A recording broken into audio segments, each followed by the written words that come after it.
Mark, thanks for joining me here at SRS 2024. Hi Joe, nice to be here. Always good. Last time you and I saw each other was Barcelona, LSI, I think. We had a wonderful meeting then. Yep. You had the whole entourage there. Yeah, we came to see you with about 10 people. I know, I came in. That was... Strength in numbers, That's Joe. right, that's right. We all left there happy though, that was great. And CMR's had a good year.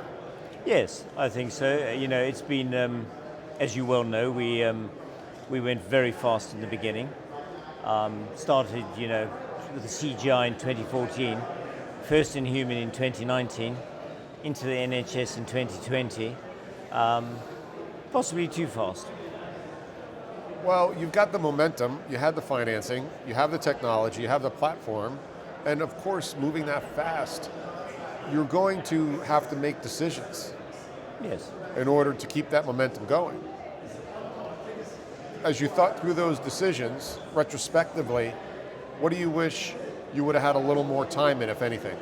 Yeah, I mean, I think we would do things very differently. I think we came out slightly too fast and expanded too fast. And if I had my way again, I would come out as fast, but I would limit it to a relatively smaller number of accounts while we perfected it. So if I'm very honest, we came out with probably the most sophisticated robot, the way it holds instruments, the size, the modularity, but we had relatively immature instruments. And they damaged us a bit in the beginning. You know, there were graspers that didn't grasp well, instruments that didn't work quite as they should have done, and we freely admit that, but we have subsequently redesigned all of those. We have a second generation of instruments, and by the end of this year, we'll have a range of additional instruments as well. And at which point, then we really do have quite a mature offering. And I think that's when you'll see the real difference. How many procedures have we done so far in Europe? About 24,000. Only in Europe. In total, we've done 24,000. And in the United Kingdom and Europe, we've done about 8,000. So 24,000 procedures under your belt. Yes. That's pretty substantial. So that's probably the second most procedures of any surgical robotic platform, soft tissue. That is. Yeah. And learned a lot. Absolutely. Yeah. And the good thing about it, we've also done it in a controlled fashion. So as you probably know, we run a registry, which I analyze by control method analysis. And I have about 14,000 cases on the registry at the moment. And that is increasing very fast. So at all times we've had a handle on safety and a handle on performance. At SRS 2024 here, I think there's something like 35 or 40 robotic form factors. That's quite a few. Some are boom, some are modularity, some are somewhere in between, which is really interesting. Where do you see the market moving towards if we think about the hospital as an institution, and then we think about, in these states at least, ASCs, ambulatory surgical centers?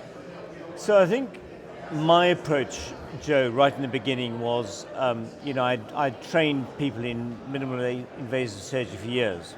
Realized I couldn't train everybody to get to the level that I believed they really should be at. And that's when I started considering robotics. I personally didn't like what was on offer. Size, cost, changing the way you placed your ports. That was just a personal preference, which is why I set out to create a robot that was different. And my co-founder, Luke Hayes, when I said to him I'd like to replicate the ports, use normal ports, he said, yeah, I think I can do it. I said to my wife when he left home that evening, I said, I think he's mad.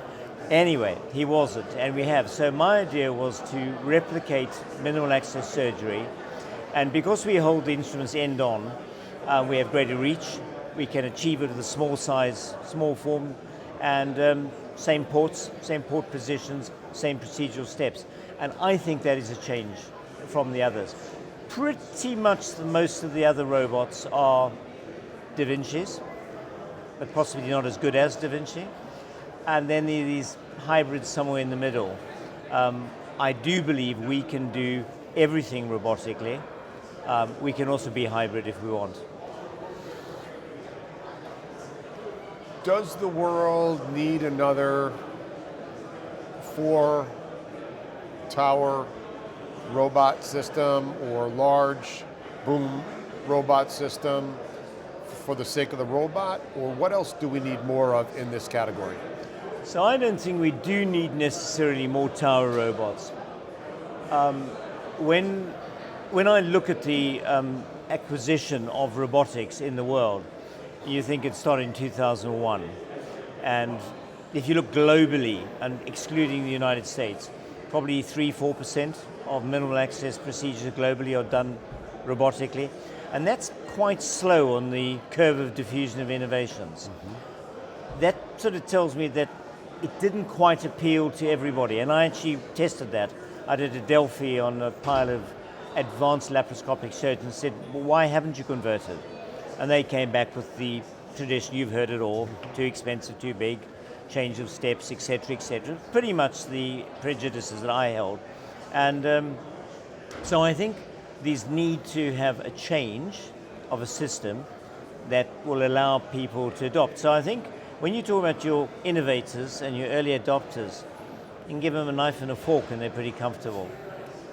When you go to your early majority, they want a robot that works well. They don't have to change what they normally do. They can adapt quickly and easily. And that's where I think we possibly have a glimpse of where we go. I also think that there will be no single robot that dominates every single sector. And I also believe that a monopoly in healthcare is disastrous. And it just promotes cost and inefficiency. So I'd really like to see more robots around. Now, whether we need 15 boom systems, I'm not sure. And I'm glad you brought that subject up. Great is great, and if great is great and they run a monopoly, well, maybe they deserve it. So let's start there. But we're starting to see, because of this quote-unquote competition, starting to get a stratification of robotic systems. Stratification of patient acuity, finally, because you're going to have that acuity match case cost. And so while a Da Vinci 5 may be by far the best, based on evidence, platform in the market, it might not be the best in the market for access, cost per case, training, support, etc. So do you forecast a stratification of robotics as we start to see when you look at LAP 2.0 with a Moon Surgical, or sort of the distal motion machine? Where do you see that playing itself out? Is that a temporary opportunity, or do you see that expanding out? I think the real problem that we've got in healthcare generally, and you and I were speaking about it earlier, you take the US, 18% of GDP on health, declining life expectancy at birth, spending more on health than on education, a diminishment of the amount of money you can spend on education because of how much you're spending on health, health insurance, pulling down wages. We can't just go on like that, and the rest of the world can't copy that either. So I do see a value-based argument coming in that you want robots that are more affordable, but actually still good. For DV5, all the Da Vincis are good robots, and it's a fine company.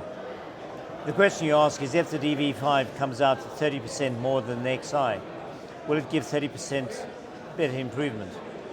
And that's an argument that you have to think about. Can you justify that increase in cost? And I think health economic analysis and stratification really, really needs to be done more maturely. How much are you paying for it? What's it delivering to you? And what's it saving you in the system? So I really believe in robotics.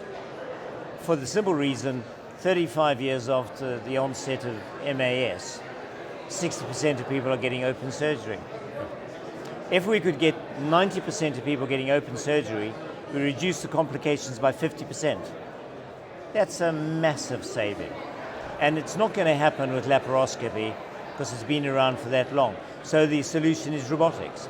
And when you start delivering that level of saving and shorter hospital stays, so halve your complications, shorten your hospital stay, then your health economic analysis becomes different.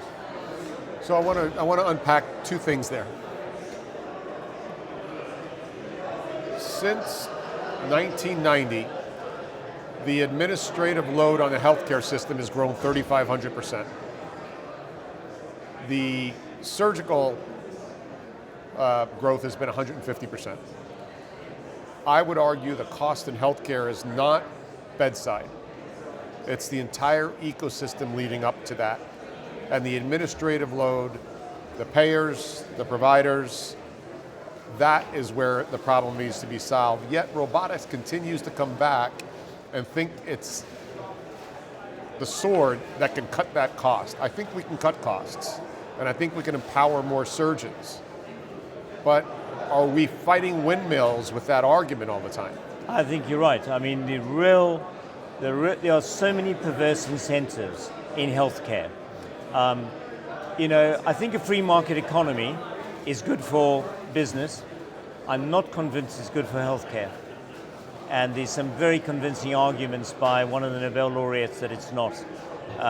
Angus Deaton, the author of Deaths of Despair, would argue strongly that a free market economy doesn't work in a health system. And you've got the insurance companies trying to make money and driving up costs. You've got the hospitals driving costs. You've got the doctors driving costs. You've got limitation of the number of doctors, restriction of doctors coming from abroad in many countries.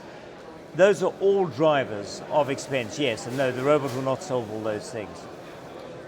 Last question I have for you, and I love my conversations with you because your industry experience and your intellect's always fun. Across the surgical robotic marketplace, no, let's make a digital surgery. So there are some large strategics that haven't quite got their systems to the market yet. And I continue to watch the selection of the leaders of those categories come in from outside healthcare and lead the digital charge. And they generally, and you know where I'm going with this, and they generally, you could set your watch by it, they're out within a year. Yeah. What doesn't leadership, boards, selection committees understand about this digital journey, that it's more about healthcare and less about digital? You know, Joe, when we restructured our company, you made a comment where you said what you never understood is why we had a non-med tech CEO appointed to the company, and you said it was like taking a knife to a gunfight, and that couldn't be more true. Digital is a badly used word. Our entire robot is digital. We change the software every 6 months. We don't have to change the hardware. Med tech is so complicated. I spent most of my life in academia and now I've spent 10 years in business. You don't understand it overnight. It is completely different from other business. It's got drivers that you don't understand, and it's got traps ready for the uninitiated. And I see it, and people grab onto words. We need a digital strategy. Well, what is your digital strategy? You know, I made a comment this morning. I said, if you had a digital product that could reduce deaths by 38% in surgery and complications by 47%, how much would you pay for it? And the irony is we do have it. It's called the WHO checklist. It's free. It's on a piece of paper. And that's what these guys don't get. So they're driving towards, it's got to be digital. What we need are interventions that gain improvement and are affordable. And if you look at it, there are so many things, not everything, because not all that glitters is gold. And a lot of the things that are coming out, I look at them and I think, you're going to be around for a year or two and then you're going to disappear. And you're not going to improve health. I mean, apps. I don't know how many thousand apps there are. And are they really going to deliver improvement? Not convinced of it, Joe. So I think to bring in a non-medtech person is really, and even to hire non-medtech, when you're looking for them, you need people who understand medtech to hire the right people to ensure that you actually progress. Because otherwise, as you say, they come and go at a pretty quick rate. Agreed. Well, my friend, I appreciate your time and always your intellect and candor on these conversations. Nice speaking to you, Joe, as always. Thanks. Thank you. I'm Joe Mullings, SRS 2024. Be well.